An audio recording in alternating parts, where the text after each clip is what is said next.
Communication is always vital when competing in tournaments. Winning a match requires perfect coordination. You cannot win by yourself. Raid Call. Communication for winners.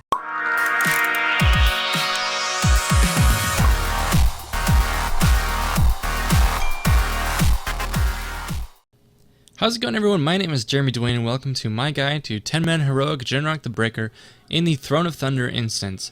This is the first boss in the raid, and it's a pretty easy one. Now, this guide is assuming that you already know the strategy for the normal version, so I'm not going to go into great detail about that, but we're going to focus on the heroic changes. So, I'm still going to go over the basics of normal, but not into great detail. So if you're interested in that, make sure you let me know down below, and I might decide to throw up some normal version guides. So, there's a few things that are different between normal and heroic, but let's go ahead and start off with, you need 2 tanks, 2 to 3 healers, and the rest DPS. A mixture of range and melee work great. Now, the tanks are going to have to worry about 2 things, and there's a slight change to static burst, but static burst works the same way as it does in normal. It will apply a debuff of static wound to the tank that takes it, and they'll take increased nature damage from attacks by Jin Rokh, but the debuff doesn't apply until 3 seconds after it is done, so you want to tank swap after 3 seconds. So static burst is dealt, and you count down 3, 2, 1, tank swap, you taunt, and that's how that works. So just make sure you wait 3 seconds, then taunt. It'll be fine. Thundering Throw works the same way. You get chucked at a statue starts pouring out the conductive water, and you taunt the boss as soon as you can. Make sure that you're using abilities that can get you out of stuns.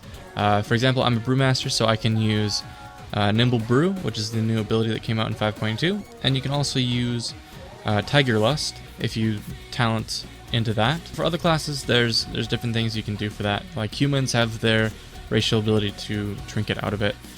So just keep that stuff in mind when going into it, because you want to get out of that stun as soon as possible, so that you can take the boss back. Because when you get thrown, shortly after you're thrown, the other tank that has the boss is going to get a static burst, and you're going to have to take the boss back from them, or they're going to take a lot of damage.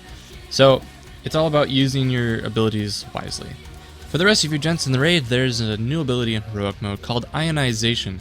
Ionization is a debuff that is applied after the first minute of the fight starting, and every 90 seconds after that, and it is a debuff that lasts for 24 seconds. It can be dispelled, and there's one way that you need to do this that won't end up wiping everyone. So players that are ionized need to run out of the conductive water and get dispelled.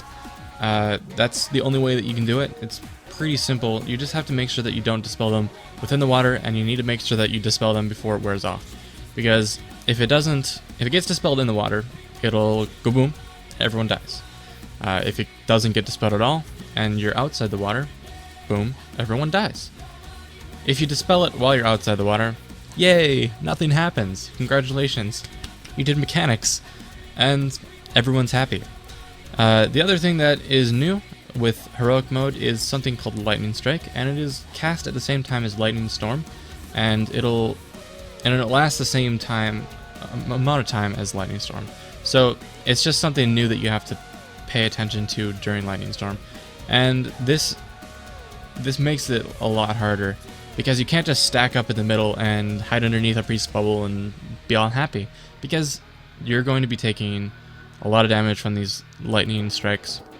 So it's going to place down several beams of lightning, very thick lightning beams, and from those lightning beams there's going to be little static sparks going out everywhere, or lightning sparks going out everywhere.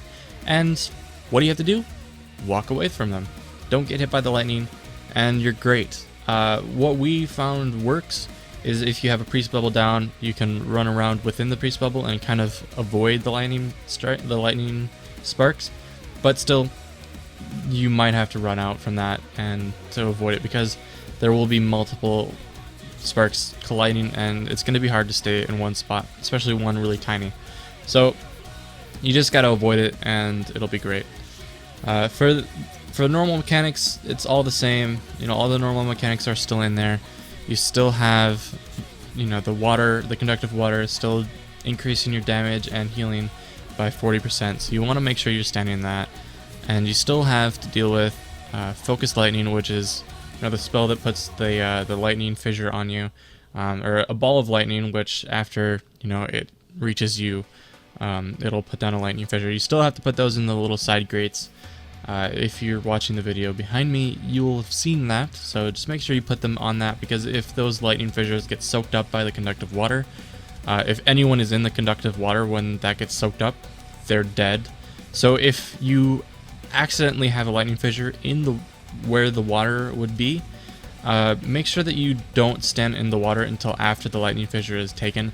And also, if that happens, try to get your tanks to not go to that side first.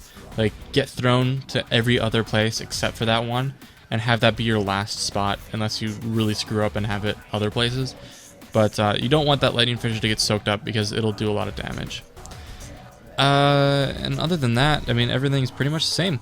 So if you can avoid lightning sparks and tank swap at the right time, and, you know, deal with the lightning fissures the correct way, you got yourself a kill. Congratulations.